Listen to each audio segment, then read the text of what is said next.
오늘 이 팔로알토는 월요일장, 오늘 개장할 때 좀 주목해야 할 종목입니다. 왜냐하면 사실 금요일 날은 실적 발표가 이렇게 우리가 주목해야 할 실적 발표를 한 기업이 한 3군데가 있었어요. 팔로알토, 에스티로더, 그리고 농기계 업체 디어, 요 3개 기업인데 디어하고 에스티로더는 개장 전에 실적을 발표를 했기 때문에 금요일 주가에 어느 정도 충분히 그 실적이 반영이 됐습니다. 근데 팔로알토는 장 마감 후에 실적을 공개했고 시간 외 거래에서 11% 급등했기 때문에 이게 월요일장에서 이어질 수 있기 때문에 좀 팔로알토를 봐야 되는데요. 팔로알토는 세계 최대 사이버 보안 회사이고 몇 주 전인가 사이버 보안 회사가 실적 공개를 하면서 기업들이 지출을 제때제때 안 하고 자꾸 지연시켜 라고 하면서 그때 사이버 보안 회사들이 일제히 다 하락을 했었잖아요. 근데 팔로알토도 매출액은 예상보다 좀 덜 나왔습니다. 19억 5천만 달러인데 전년 대비로는 물론 26% 증가하긴 했는데 시장의 예상을 아주 조금은 밑돌았어요. 근데 조정 EPS가 완전 서프라이즈로 나왔습니다. 시장에서는 1.29달러 예상했는데 실제로 1.44달러 기록을 했습니다. 그리고 얘들 같은 경우에는 2023 회계연도 이번에 4분기 실적이었어요. 요게 5, 6, 7월 요게 2023 회계연도 4분기였는데 그러면서 이제 8월부터가 얘들한테는 2024 회계연도가 시작이 되는 건데 요 매출 가이던스, 연간 매출 가이던스를 81억 5천만 달러에서 82억 달러로 제시를 했습니다. 그러니까 전년 대비 한 18에서 19% 매출 성장할 것 같아 라고 했는데 시장에서는 약 84억 달러 예상을 했으니까 시장 눈높이에 완전 부족했죠. 그러니까 매출은 확실히 조금 시장 기대만큼은 안 나오는 것 같습니다. 그런데 조정 EPS 가이던스를 보니까 5.27에서 5.4달러로 제시를 했는데 시장에서는 5달러 안 나올 거라고 예상을 했거든요. 한 4.98 정도로. 그러니까는 수익성은 확실히 시장 예상보다 훨씬 더 좋은 겁니다. 그러니까 뭐라고 했냐면 회사 측에서는 우리는 지금 수익성 개선에 이제 초점을 맞추고 있다라고 언급을 했고 시장에서도 얘들은 지금 뭐 매출보다는 어떤 수익성 요거 향상시키는데 더 주목하고 있는데 얘들의 목표대로 뭔가 잘 그 경로가 이루어지고 있구나라고 판단을 하니까 주가가 이렇게 급락을 한 겁니다. 그래서 요거 특징주로 오늘 좀 살펴보시면 좋을 것 같고요. 자, 두 번째는 디어 앵코입니다. 실적 발표했다고 말씀드렸고 얘들은 2023 회계연도 3분기 실적이었습니다. 세계 최대 농기계 제조업체인데요. 주가가 5.3% 하락을 했어요. 실적 별로였나? 생각이 되죠. 실적 보시면 아니에요. 너무너무 서프라이즈였거든요. 그래서 매출액 전년 대비 12% 증가하면서 158억 달러 기록했는데 시장에선 141억 달러 예상했으니까 매출액 서프라이즈였습니다. EPS 10.2달러 나왔어요. 전년 대비 무려 66% 급증했습니다. 시장에서는 8.2달러 예상했어요. 완전 서프라이즈입니다. 자, 그리고 근데 여기에서 이제 보면 그 다음 이게 이거예요. 4분기 EPS 가이던스를 7.45달러 예상을 했는데 지금 3분기에 10달러였는데 4분기 때 7달러로 뚝 떨어집니다. 시장에서는 7.51달러 예상을 했으니까 예상보다 밑돌아요.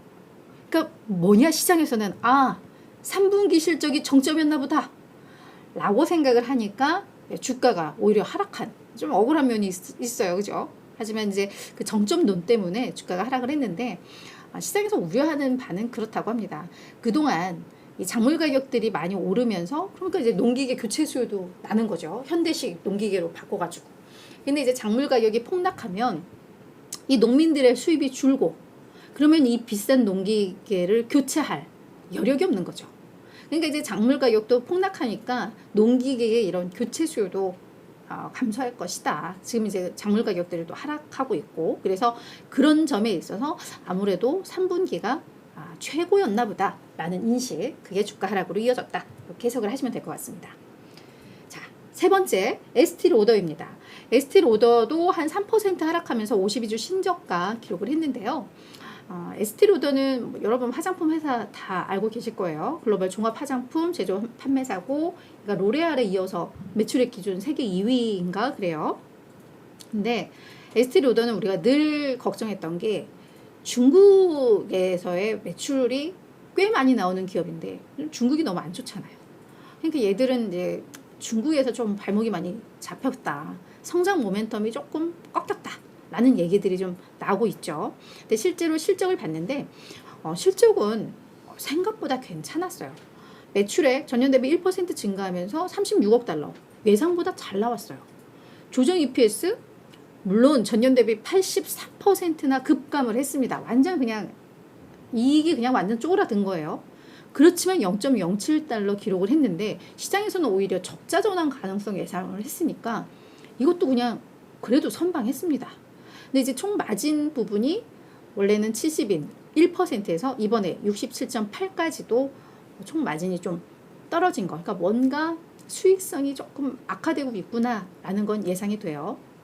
이 수익성이 악화됐다는 건 뭔가 그냥 할인 판매를 많이 하거나 뭐 이런 경우를 예상이 되겠죠. 근데 에스티로더는 원래 할인 잘 안 하는 걸로 알고 있는데, 네, 근데 아무튼 그래서 마진 수익성 부분이 확실히 많이 훼손이 됐습니다. 그러면서 2024 회계연도 얘들이 이번에 2023 회계연도 4분기 실적이었거든요. 요 매출 가이던스를 제시를 했는데 매출액 시장의 예상에 미달하고요. 특히 조정 EPS 가이던스가 너무너무 시장의 예상에 못 미쳤습니다. 3.5에서 3.75달러 예상했는데 시장에서는 4.9달러를 예상을 했으니까 이건 이제 이대로 나오면 그냥 쇼크죠, 쇼크. 게다가 1분기 조정 EPS는 오히려 이제 적자 가능성을 이야기를 하면서 21센트에서 31센트 적자를 예상을 했습니다. 시장에서는요 98센트 흑자를 예상을 했으니까 얘들이 그냥 2023 회계연도 4분기에는 어떻게 선방을 했는데 앞으로 얘네 정말 좀 암담하게 보는구나 라고 이제 시장에서는 해석이 된 거죠. 그러면서 이번에도 뭐라고 했냐면 지금 뭐 중국도 문제인데 북미 지역에서의 판매도 부진하다가 더해졌습니다. 그다음 중국 등 주요 아시아 시장의 면세점 뭔가 이제는 코로나19 뭐 이제 엔데믹 오고 하면서 이쪽에서 이제 빨리 성장할 거야. 완전 개선될 거야라고 했는데 이게 속도가 너무 느리다라는 거. 그 두 개가 좀 맞물리면서 조금 쉽지 않다. 영업 환경이 쉽지 않다라고 언급했고 그게 이제 1분기에 꽤 큰 규모의 적자 가능성으로 연결이 되면서 시장에서는 좀 우려가 컸다라고 해석을 하시면 될 것 같습니다. 자, 마지막 특징주는요. 블루민 브랜즈입니다. 그냥 블루민 브랜즈 하면 저희 그냥 다 생소하시죠?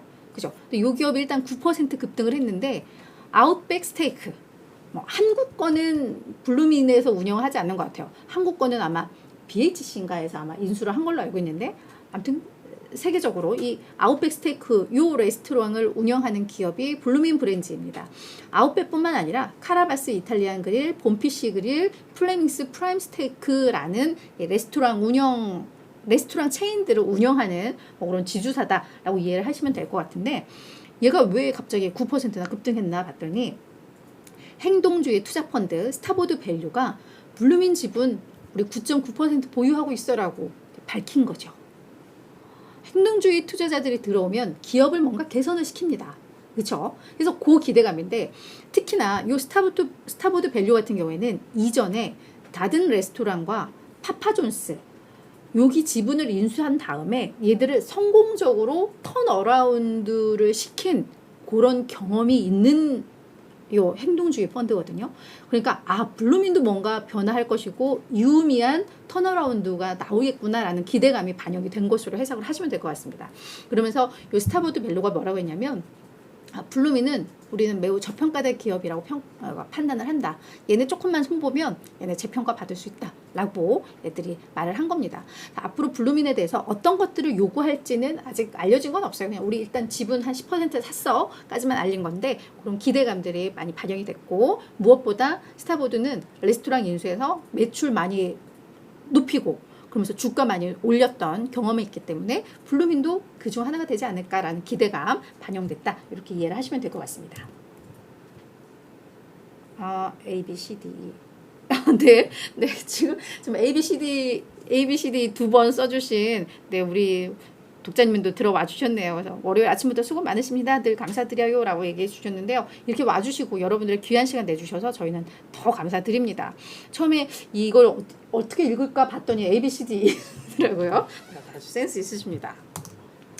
자, 이제는 이번 주 일정으로 좀 넘어가 보도록 하겠습니다.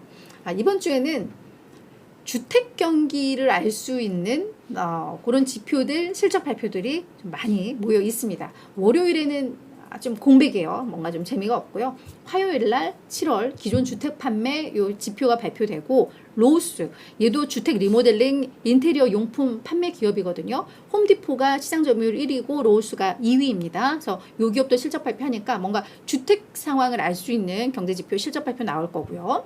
수요일 날은 S&P 글로벌에서 발표하는 뭐 서비스업 PMI, 제조업 PMI, 요 종합 PMI가 나올 거고, 7월 신규 주택 판매 지표가 좀 나옵니다.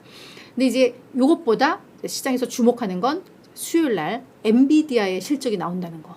지금 뭐 다들 엔비디아 완전 엄청나게 기대하고 있어요. 그죠?